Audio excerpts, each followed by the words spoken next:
नमस्कार दोस्तों। प्रस्तुत है डॉक्टर पद्मा शर्मा द्वारा लिखी कहानी भय।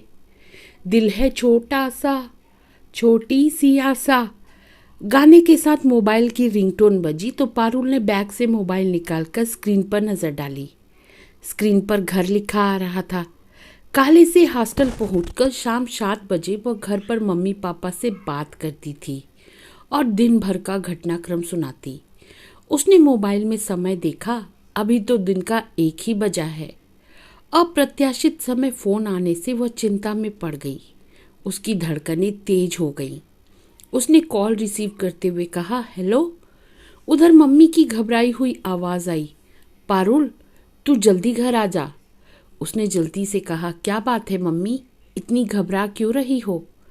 बेटा घर आ जा, तेरे पापा को लकवा मार गया है। अरे कब, कैसे हुआ? वह घबराते हुए कई प्रश्न उसने कर दिए। बेटा आज सुबह नहाने गए तो वहीं गिर पड़े, जोर की आवाज आई। मैं दौड़कर पहुंची।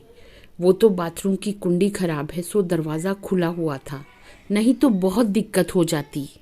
माँ डॉक्टर क्या कह रहे हैं? उसकी आवाज़ में चिंता थी।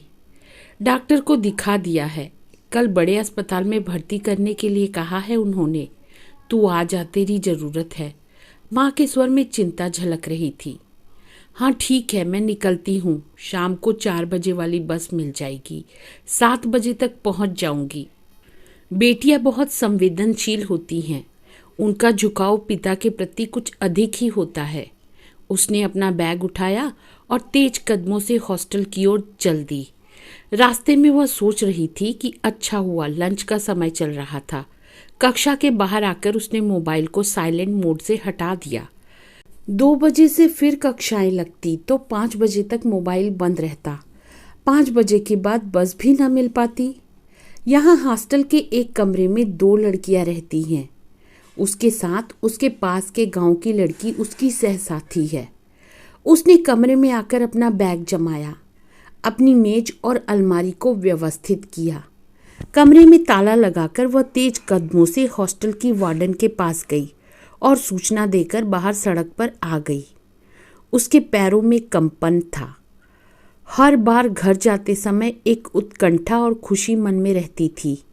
आज मन को चिंता के बादलों ने घेर लिया था और वे बादल आंसू के रूप में आंखों तक आ बसे थे। वह सोच रही थी कि बस स्टैंड तक जाने के लिए ऑटो मिल जाए, पर अक्सर यही होता है कि जब जिस चीज़ की अत्यधिक ज़रूरत हो तब वह उस समय नहीं मिलती। वह तेज कदमों से चलती जा रही थी और ऑटो की तलाश में आगे पीछे देखती जा रही थी। पारुल के पिता तहसील में नौकरी करते हैं। उनकी 2 बेटियां हैं। अपने सामर्थ्य से अधिक वे अपनी बेटियों को पढ़ाना चाहते हैं। पारुल ने जब इंटर के बाद यूनिवर्सिटी में दाखिला लेना चाहा तो उन्होंने सहर्ष स्वीकृति दे दी। अपने रिश्तेदारों और मोहल्ले वालों के विरोध के बावजूद पारुल को इतनी दूर पढ़ने भेज दिया। पारुल को लग रहा था कि वह जल्दी से घर पहुंच जाए, नहीं तो सबसे ज़्यादा ताने ताऊजी देंगे। उसे याद है, ताऊजी उसके दाखिले को लेकर सबसे ज़्यादा विरोध में थे। उन्होंने मना करते हुए कहा था, सुरेंद्र, जवान लड़की को इतनी दूर पढ़ने मत भेज। कुछ ऊंच नीच हो गई तो समाज में क्या मुंह दिखाएगा। पापा ने तर्क देते हुए कहा था, अरे नहीं भाई साहब, पारुल पढ़ लिख कर अपने पैरों पर खड़ी हो जाएगी तो परेशान नहीं होगी। उन्होंने दलील दी, अरे तू समझ ना रहा, शहर का माहौल भी खराब है। आजकल लड़कियों के साथ ना जाने कितने गलत काम हो जाते हैं। पापा ने दृढ़ता से कहा, मुझे पारुल पर पूरा भरोसा है, वो कुछ गलत ना करेगी। देख ले भाई, अखबार में रोज छपता है, लड़कियों के साथ कई वारदातें हो रही हैं। फिर इतनी दूर इसकी रक्षा कौन करेगा? पापा ने मर्यादावश शांत रहना ही उचित समझा था। पारुल को अपने शहर जाने वाली बस मिल गई थी। बस में बैठते ही उसने मम्मी को समझाया कि वह बस में बैठ गई है। जब भी वह अकेले घर जाती तो थोड़ी थोड़ी देर में मम्मी को जानकारी देती रहती। अब तो उसे आदत हो गई थी अकेले आने जाने की। शुरू में 1-2 बार पापा ले जाते और छोड़ जाते थे। पापा का चेहरा उसकी आंखों के सामने बार बार घूम रहा था। वह तो सोन चिरैया है अपने पापा की, और छोटी बहन गौरैया। उसे लग रहा था सोन चिरैया की तरह उड़कर जल्दी से पापा के पास पहुंच जाए। बस सवारियों को लेने रुकती तो मन झल्ला उठता। वह खिड़की के पास बैठी माइलेज स्टोन देखकर वह जान रही थी कि बस कितने किलोमीटर दूर आ चुकी है। लगभग 50 किलोमीटर के बाद अचानक बस रुक गई। एक एक करके सवारियां नीचे उतरने लगी। वह व्यग्र हो उठी। उसने बस के ड्राइवर से पूछा, अंकल क्या हो गया? देखते हैं, शायद फैन बेल्ट खराब हो गया है। कितना टाइम लगेगा? उसके स्वर में व्यग्रता थी। बेल्ट मंगाने के लिए तो किसी क्लीनर को भेजना पड़ेगा। लगभग आधा पौन घंटा तो लग जाएगा। चिंताओं को कोई निमंत्रण की जरूरत थोड़े ही होती है। वो तो बिन बुलाए मेहमान की तरह मन में बिन दरवाजा खटखटाए आ जाती हैं। पारुल चिंता में पड़ गई। अब तो बस लेट हो जाएगी। वह देर से पहुंचेगी। अन्य कोई साधन भी नहीं है। शाम का धुंधलका अंधेरे में तब्दील होने लगा था। जैसे जैसे अंधेरा बढ़ रहा था, उसके दिल की धड़कनें तेज होती जा रही थी। एक तरफ पापा की चिंता से वो व्याकुल थी, तो दूसरी ओर भय का आवरण मन के अज्ञात कोने को घेर रहा था। उसने पूरी बस में नज़र दौड़ाकर देखा कि कितनी महिला सवारी बैठी है। 8-10 महिला सवारियों को देखकर उसे तसल्ली हुई। बस रात 9 बजे बस स्टैंड पहुंची। बस से उतरकर उसने मम्मी को फ़ोन लगाकर बताया कि बस आ चुकी है। माँ ने चिंतित होते हुए कहा, अब रात के 9 बजे यहाँ तक आने के लिए सिटी बस भी ना मिलेगी। हाँ मम्मी, ऑटो देखती हूँ। मम्मी ने हिदायत देते हुए कहा, ऑटो का नंबर मैसेज कर देना। हाँ मम्मी। रात के समय केवल एक ऑटो वाला मिला। पारुल ने ऑटो रोककर घर तक जाने का किराया तय किया। उसने ऑटो का नंबर मम्मी के फ़ोन पर मैसेज किया। आज वह पहली बार अकेले रात को ऑटो में बैठी थी। अचानक सर्दी बढ़ने से सड़कें सुनसान हो गई थी। ऑटो में बैग रखकर उसने शॉल निकाली और कुछ महत्वपूर्ण सामान बैग से निकालकर अपने हैंड बैग में रख लिए। पारुल ने ऑटो वाले से कहा, भैया कोई महिला सवारी मिले तो उसे बिठा लेना। ठीक है। ऑटो वाले ने सामने का शीशा सेट किया। शीशे में अब पारुल का चेहरा दिखाई देने लगा। ऑटो आगे बढ़ने लगा। काफ़ी दूर तक आने के बाद भी कोई सवारी नहीं मिली। पारुल की धड़कनें तेज हो रही थी। आगे सुनसान रास्ता आने वाला था। जब व्यक्ति मुसीबत में होता है तो वह अपने इष्ट देवता को याद करता है। जय हनुमान ज्ञान गुण सागर, जय कपीस लंकेश उजागर। पंक्तियां बरबस ही उसके होठों पर आ गई। हनुमान जी, आपने सीता मैया की रक्षा की थी। हे भगवान, मेरी भी रक्षा करना। एक चौराहे पर ऑटो रुक गया। उसे लगा बस की तरह ऑटो भी खराब हो गया है। पारुल ने हकलाते हुए पूछा, क्यों, क्या हुआ, रुक क्यों गए? ऑटो वाले ने कहा, अभी चलते हैं। भय की उछलती लहरें मन की दीवारों पर तेज थपेड़े मार रही थी।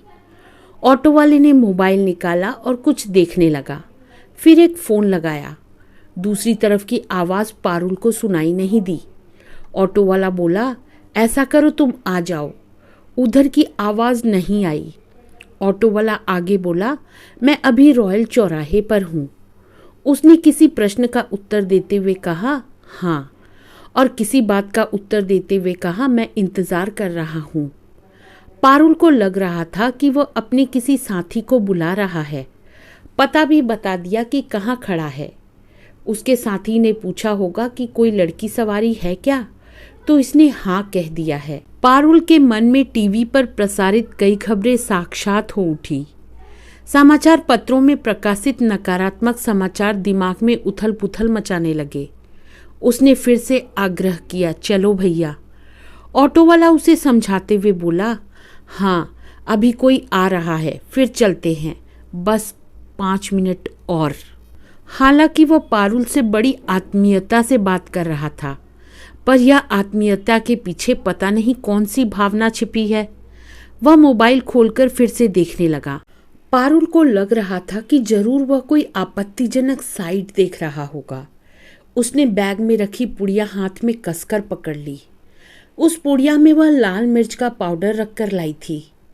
अब की बार वह थोड़ा क्रोध में बोली, भैया चल क्यों नहीं रहे, मुझे जल्दी घर पहुंचना है। तभी एक मोटरसाइकिल आती दिखी। उसका शक विश्वास में बदलने लगा। जरूर इसका कोई साथी होगा जिसे वो ऑटो में बिठाएगा और फिर ये लोग पता नहीं मेरे साथ क्या गलत काम करेंगे। भय के एक पल भर में ही अनगिनत आशंकाएं मन में धावा बोल देती हैं। मोटरसाइकिल पास में आकर रुकी। उसे एक युवक चला रहा था। पीछे एक महिला को बैठा देखकर उसकी जान में जान आई। वह महिला ऑटो में बैठ गई तो ऑटो वाले ने ऑटो चालू करते हुए कहा, इतनी देर क्यों कर दी? वह बोली, व्यवस्था कर रही थी। पारुल ने महसूस किया कि वह महिला गहन मुस्कान के साथ उसे घूर रही थी। अब पारुल सोचने लगी, कहीं ये महिला लड़कियों से गलत काम तो नहीं करवाती, इसलिए मुझे घूर रही है।